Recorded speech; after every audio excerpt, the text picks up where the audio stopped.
pouco da história de Pojuca. Entrevista feita pelo historiador e diretor do CENEP, Centro de Estudos e Pesquisas da História de Pojuca. Como se deu a colonização de Pojuca? Quais foram seus primeiros habitantes? A colonização de Pojuca está relacionada aos portugueses. O povo português, ele colonizou o Brasil e, por consequência, Ipojuca. A colonização de Ipojuca, ela surgiu do mar para a terra, para o continente.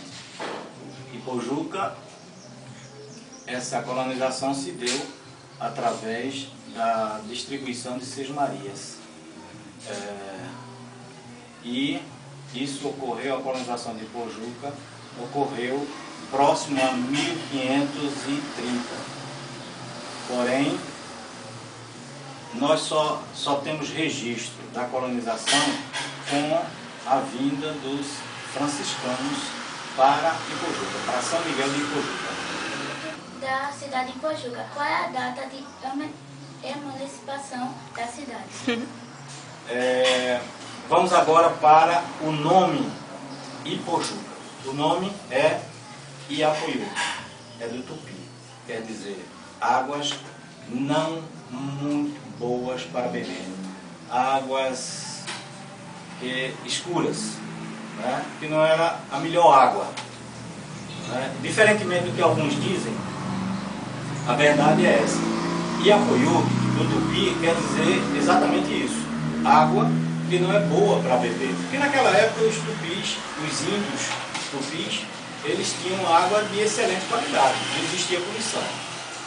E a emancipação política de Ipojuca é de 30 de março de 1846. Como era a economia na época da colonização de Ipojuca? A economia de Ipojuca, quando da colonização, Ipojuca sobreviveu. Ipojuca foi um grande centro comercial, é bom que se diga isso, né? Ipojuca foi um grande centro comercial e sobrevivia do açúcar, a qualidade do açúcar produzido em Ipojuca e a quantidade, isso por conta dos engenhos, os engenhos de cana-de-açúcar. Ipojuca possuiu muitos engenhos de cana-de-açúcar que produziu açúcar.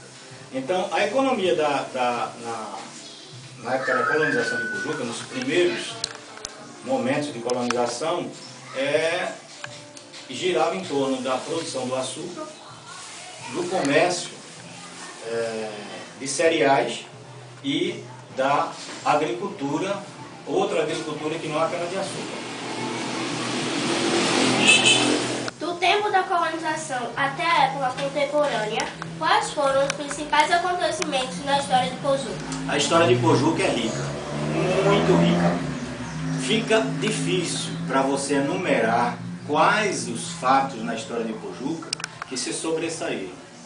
Mas podemos destacar que a expulsão dos holandeses do Brasil, que teve a primazia, que começou em Pojuca, é um fato marcante na sua história. Os holandeses invadiram o Brasil e em 1645 os ipojucanos, através do capitão Amador Araújo, que dono do engenho Tabatinga, suscitou a expulsão dos holandeses do Brasil. Então a Ipojuca coube a primazia, foi Ipojuca, o levante em Ipojuca que suscitou a expulsão dos holandeses nos Montes Guararapes, em Tejucupapo e outros movimentos, porque o movimento era na província, era no estado todo. E aí, mas Ipojuca foi a gota d'água, um fato relevante aqui entre um morador do engenho Tabatinga e um soldado holandês, foi que gerou o processo ou a expulsão dos holandeses do Brasil. Fale um pouco da economia atual de Ipojuca, considerando o advento do Porto do Suape, a refinaria Abreu e Lima e o estaleiro. Qual o resultado social para o município? Ipojuca vive o advento de Suape. Inclua-se as indústrias que estão instaladas no complexo portuário e industrial do Suape, e dentre eles o estaleiro Atlântico Sul, a refinaria Abreu e Lima. Isso, para o estado de Pernambuco, há de se entender que economicamente é fabuloso, é fantástico. Agora, se a gente analisar com mais propriedade, talvez não fique muito interessante para a população, para o povo de Ipojuca. Por que isso? Porque nós percebemos que houve uma degradação, houve um retrocesso econômico e social. Ipojuca poderia ser uma cidade, pela sua economia, Ipojuca poderia ser uma cidade, um município de destaque, né? Destaque em todas as áreas, na área da educação, na área social, na área do lazer, na área da saúde, mas nós percebemos que não, Ipojuca não serve como referência nessas atividades, nesses serviços que são serviços de responsabilidade do governo municipal, estadual e federal.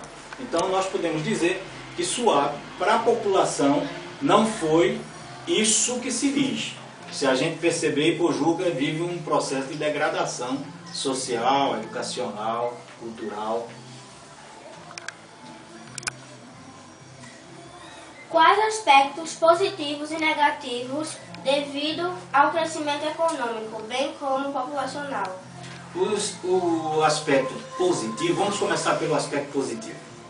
O aspecto positivo disso é que o poder público em Ipojuca, ele, economicamente, ele tem condições de realizar projetos, tem uma capacidade financeira de realizar projetos, de implantar serviços de qualidade para a população. Isso é uma coisa positiva. É o recurso, é a economia, é o que entra para o município. Mas, por outro lado, isso não acontece. Então é um aspecto negativo, isso não acontece efetivamente. E quanto à questão educativa, ou a questão negativa, melhor dizendo, é a questão da educação. A educação em Ipojuca, ela precisa melhorar muito. Porque se diz que educação se faz com dinheiro. Bom, até certo ponto, podemos afirmar que sim. E se o problema é dinheiro, qual o problema de Ipojuca? É preciso se refletir um pouco sobre essa questão. Eu acho que os aspectos negativos estão assim registrados. A educação na rua, não é educação escolar, mas é educação na rua. Não é? Nós não temos mobilidade. Os veículos, os motoqueiros, eles não respeitam, eles não são educados para viver na cidade. O que a gente percebe claramente é que a população vive uma deseducação muito grande, muito forte. Isso poderia ser suprido pelo poder público, oferecendo alternativas, grupos de trabalhos com os pais, com os alunos, com os estudantes, com os pais e a população como um todo, e até orientando um trabalho de educação social. Turisticamente falando, quais os principais pontos turísticos de Ipojuca e qual a importância de Porto de Galinhas para o turismo da cidade? Veja só, nós temos aqui um monumento secular. Eu considero o convento de Santo Antônio de Ipojuca o ponto turístico essencial para a sobrevivência do turismo e roteiro turístico do município. O convento de Santo Antônio de Ipojuca, sem dúvida alguma, é referência no município, no estado, no Nordeste e no Brasil sobre a história que vivemos. Outros pontos, nós podemos dizer da importância de outros pontos turísticos. Nós temos os engenhos, sobretudo os engenhos. É o chamado turismo rural. Vamos falar um pouquinho de um engenho, só um engenho. O engenho Gaipió é um engenho que para o turismo ele falta apenas alguns retoques. Mas a história do engenho Gaipió é uma história grandiosa, é uma história fabulosa, né? Dizem até que isso carece de uma pesquisa, mas falam que Vautier, que foi um intelectual trazido por Maurício de Nassau, foi ele quem projetou a Casa Grande do engenho Gaipió. Isso carece realmente de pesquisa, mas o estilo é o mesmo estilo do Teatro de Santa Isabel, do Recife, é um estilo maneirista. Agora, outros engenhos também, eles têm uma importância muito grande para o turismo em Pojuca. Nós temos o engenho Mercês, que foi aonde Dom Pedro II, ele pernoitou. Dom Pedro, ele assistiu missa aqui no convento de Santo Antônio e pernoitou no engenho Mercês. Então, é um ponto turístico. O engenho Pendeirama é outro engenho também turístico. Foi lá onde nasceu o jurista José Paulo Cavalcante. O advogado, jurista e ex-ministro da Justiça José Paulo Cavalcante Filho, né, ele escreveu um artigo sobre o engenho Pendeirama, Pendeirama a Deus, e esse artigo foi publicado no Jornal do Comércio, faz parte do livro do mesmo título, Adeus Pendeirama. É o título do livro que o Dr. José Paulo Cavalcante Filho escreveu. O pai, estou falando assim sobre o engenho, que é para a gente clarear, é preciso clarear a história dos engenhos em Pojuca. O foco da história de Pojuca está nos engenhos. O pai do Dr. José Paulo Cavalcante é o Dr. Joaquim do Rego Cavalcante, que tem o nome de um colégio aqui na cidade. Então, quem foi Dr. Joaquim do Rego Cavalcante? Foi prefeito de Pojuca por 2 vezes. Então, nós temos outros engenhos? Temos vários engenhos. O engenho Salgado, pertenceu aos judeus, né? Então, transformou-se depois a usina Salgado. O engenho Bandeira, que transformou-se em usina Bandeira e depois usina Ipujuca, como é até hoje.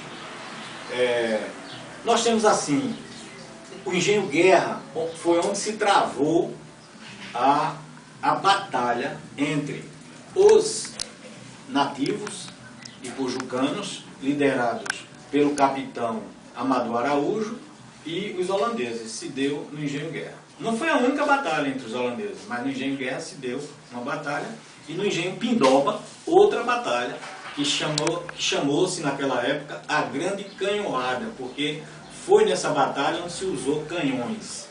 Pelo tipo de batalha, pela força, pela grandiosidade da batalha, se usou canhões. Então se diz que no engenho Pindoba se deu uma grande canhonada. Mas no engenho Pindoba também tem um registro muito interessante. Eu acho que o povo de Pojuca deveria pesquisar a história dos engenhos, porque a história de Pojuca ela consiste na história dos engenhos. No engenho Pindoba aconteceu um crime hediondo em 1710. Esse crime, esse crime tem toda uma história funesta, que foi publicada por vários historiadores e se deu na Casa Grande do engenho Pindoba, quando pertencia ao infante e também um grande defensor, um grande batalhador na expulsão dos holandeses do Brasil. Qual o fato que originou o nome de Porto de Galinhas? Existem várias versões, as mais variadas. Eu, pelas pesquisas que fiz e faço, continuo fazendo ainda, mas eu pesquiso a história de Pojuca há 36 anos, né? Eu defendo que foi realmente o tráfico de escravos. Né? Com a proibição da comercialização de escravos no Brasil, o Porto de Galinhas já era porto de escravos, porque anteriormente a Porto de Galinhas, o local tinha o nome apenas de porto, que era apenas um porto, era um porto comercial, um porto onde vinha artigos de todo tipo, né, para se vender em Porto de Galinhas. Era apenas um porto. Com a proibição da comercialização de escravos, então se passou a Porto das Galinhas. Não era Porto de Galinhas, era Porto das Galinhas, né, porque os escravos eram considerados peças, né, peças que pertenciam aos senhores deles, e eles foram chamados de galinhas. Por que foram chamados de galinhas? Porque escondia nessa frase o tráfico de escravos. Ou seja, um mensageiro, ele seguia nos engenhos avisando quando tinha escravo no porto. Então, para que se não soubesse, para burlar, né, a fiscalização ou burlar a proibição, então o mensageiro dizia aos senhores de engenho, nesse linguajar, utilizava o código "tem galinha no porto", ou seja, tem escravo para ser comprado, vendido e comprado, tem escravo no porto. Então se dizia "tem escravo no porto". Ao seu ver, o que poderá melhorar na cidade em termos econômicos, educacionais e turísticos? Eita, você agora me pegou. Ipojuca precisa melhorar muito, né? Muito mesmo, em todos esses sentidos aí. Todas essas áreas, Ipojuca tem uma carência muito grande. É preciso que a gente compreenda que o mundo, existe um outro mundo fora Ipojuca, que o mundo não é só Ipojuca. A cidade de Ipojuca, eu já disse anteriormente, ela tem condições econômicas de ser uma cidade ímpar, exemplar, o melhor dos lugares para se viver. Mas isso não se verifica no dia a dia, no cotidiano de Ipojuca. Eu acho que precisa melhorar a mobilidade, o trânsito, precisa fluir, precisa melhorar as calçadas, né? A invasão de calçadas em Ipojuca é muito patente. Ipojuca é uma cidade que não tem praças. As praças foram privatizadas. Então, talvez Ipojuca tenha esse poder de excentricidade. Ipojuca talvez seja uma das poucas cidades no mundo que não possui praça. Eu não conheço nenhuma cidade que não tenha uma praça. Ipojuca tinha 5 praças, e praças históricas.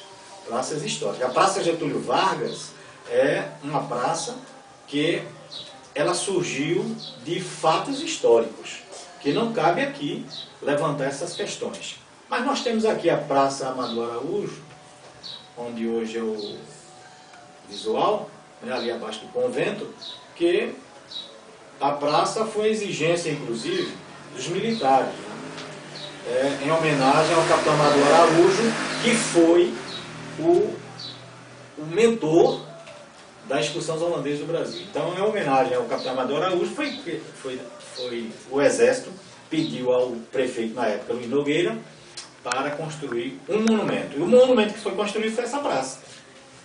A praça não existe mais quanto praça, né? A Praça do Convento, a Praça Getúlio Vargas, a Praça Dantas Barreto, que foi demolida, né? Junto com aquele quarteirão de imóveis históricos. Cada imóvel daquele tem uma história. Cada imóvel daquele que foi demolido tem uma história. E Ipojuca nunca se preocupou com a sua história. Essa é a verdade. As pessoas, os governantes passam e a história nunca foi evidenciada na escola, principalmente na escola. Né? Então, Ipojuca precisa melhorar muito nesses aspectos. Melhorar muito no fornecimento de energia, precisa melhorar muito na questão da saúde. Então, são todos esses aspectos que Ipojuca precisa melhorar para chegar a um patamar de uma cidade boa de se viver. O que Ipojuca oferece de melhor para os moradores? Essa é uma pergunta que eu acho que os moradores eles precisam descobrir. O que é que nós temos de melhor em Ipojuca? Vamos pensar um pouquinho. O que é que nós temos de melhor em Ipojuca? Ipojuca é carente, eu sei que Ipojuca é carente de um museu. Nós não temos um museu, já tivemos, mas não temos um museu. Ipojuca não tem um cinema, já tivemos, mas não tem. Ipojuca não tem uma sala de teatro, já tivemos, mas não tem. Ipojuca, nós já tivemos blocos carnavalescos que construíram a história do carnaval de Ipojuca e também a história cultural em Ipojuca. Mas hoje os blocos carnavalescos, eles estão voltados só para a saída de rua e não contam a história do município de Ipojuca, da cidade, não contam a história da cidade. Nós já tivemos aqui Pastoril, nós já tivemos o Cateretê, que era uma manifestação que ela só existia quanto manifestação em 2 lugares no Brasil, no Rio de Janeiro e em Ipojuca. Ipojuca porque foi resgatado pela Escola Domingos de Albuquerque. A escola resgatou o Cateretê, que é uma dança de negros. No Campeonato das Cidades, isso faz muito tempo, foi apresentado o Cateretê, por exemplo. Mas Ipojuca o que oferece de bom ou de melhor para a sua população? Essa coisa da sua história, né, que tem uma relevância muito importante, muito grande no Brasil inteiro. Ipojuca, nós podemos dizer que Ipojuca é uma cidade próspera, uma cidade que se encaminha para o ponto mais alto da economia do Estado. Eu acho que, infelizmente, nós temos poucas coisas que possamos afirmar que é o melhor para a população. Eu acho que Ipojuca está precisando muito de serviços, de atividades sociais, para que a gente chegue num patamar bom, uma cidade boa de se viver com qualidade de vida. Quais melhoras você sugere para Ipojuca? As melhoras são essas observações que eu fiz já nessa entrevista. É preciso uma sala de cinema em Ipojuca, é preciso que Ipojuca busque uma identidade. O que está faltando em Ipojuca é que Ipojuca tenha uma identidade própria. Né? Ipojuca já teve essa identidade. Identidade social, identidade cultural, identidade educacional. Né? Mas Ipojuca perdeu. Aos poucos foi perdendo essa identidade. Para se ter ideia do quanto Ipojuca perdeu a sua identidade, durante muitos e muitos anos, Ipojuca não se nascia mais ipojucano. Era cabense, recifense, escadense, vitoriense, né? Mas não se nascia mais ipojucano. Então, a própria cidade, o próprio município, o próprio lugar, ele deixou de se ter pessoas que nascessem aqui no lugar. Então isso, a ipojucanidade perdeu muito com isso. Você é ipojucano? Não, eu sou cabense, eu nasci no Cabo. Mas os pais são daqui de Ipojuca, não nasceu aqui por contingência, por uma contingência de fato não ter maternidade, não tem como nascer aqui. Então, essa é uma coisa, uma situação que a gente precisaria identificar melhor e até resolver. E eu acho que Ipojuca pode ter o que há de melhor para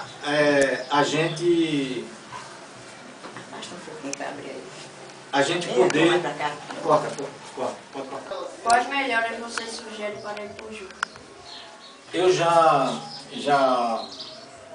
nessa entrevista, falei sobre esse assunto, dos problemas de Ipojuca. Então as melhoras passam necessariamente pela melhoria da qualidade de vida do morador de Ipojuca. E quando eu falo em qualidade de vida, eu falo em nascer em Ipojuca. Eu falo na cidadania ipojucana, na ipojucanidade. Tá?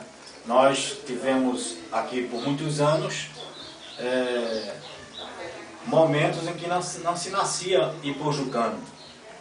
Se nascia cabense, recifense, vitoriense, escadense, né? Mas não se nascia mais ipojucano. Por simples fato de não ter maternidade em Ipojuca. Ipojuca passou muito tempo sem maternidade. Muito embora os pais morassem aqui na cidade, a criança vivesse todo o tempo aqui, mas não era ipojucano, né? Infelizmente. E as melhorias que passam, as melhorias pela mobilidade, né? O trânsito precisa melhorar, o respeito pelas pessoas, né? na rua precisa melhorar. Nós precisamos melhorar, Ipojuca precisa melhorar muito na questão do lazer cultural, do lazer de uma sala de teatro, de uma sala de cinema, de um museu. Né? E recentemente a biblioteca voltou a funcionar, a Biblioteca Joaquim Nabuco. Inclusive o Centro de Estudos e Pesquisa da História de Ipojuca contribuiu decisivamente para a reinauguração dessa biblioteca. Né?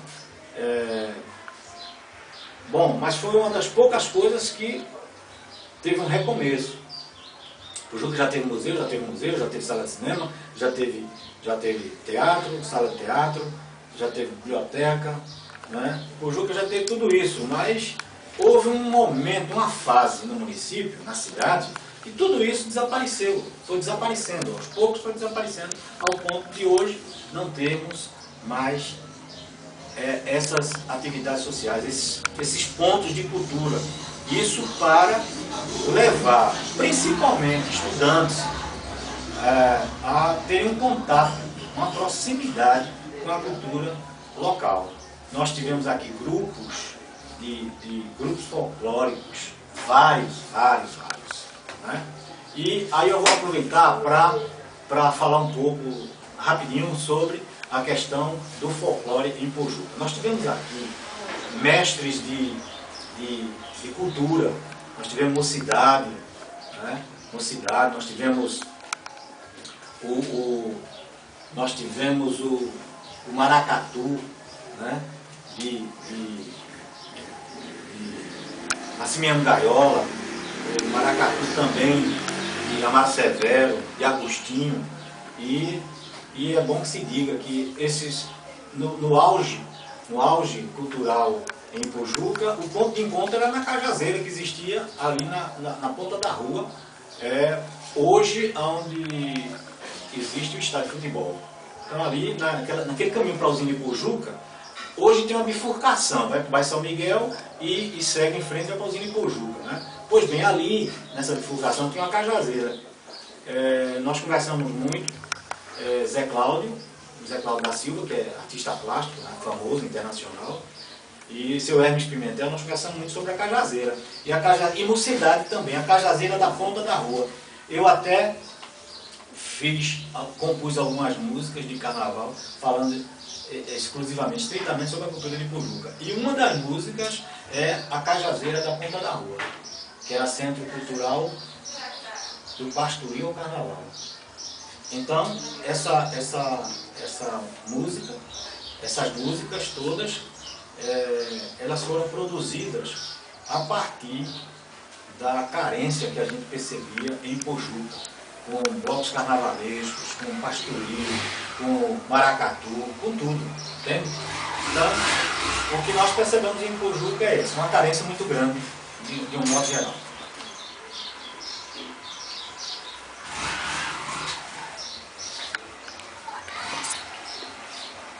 Queremos agradecer ao CENEP, na pessoa de Josias, por esse belo trabalho. Muito obrigado a vocês, muito obrigado por terem me procurado. Eu estou sempre disponível, viu? Estou sempre à disposição de vocês para um trabalho desse nível, um trabalho desse porte. Vocês foram ótimos, foram bacanas, viu? E Sempre que eu puder, podem contar comigo. A história de Pojuca realmente uma história, faz parte da história da minha vida. Ok? Muito obrigado a vocês, tá bom?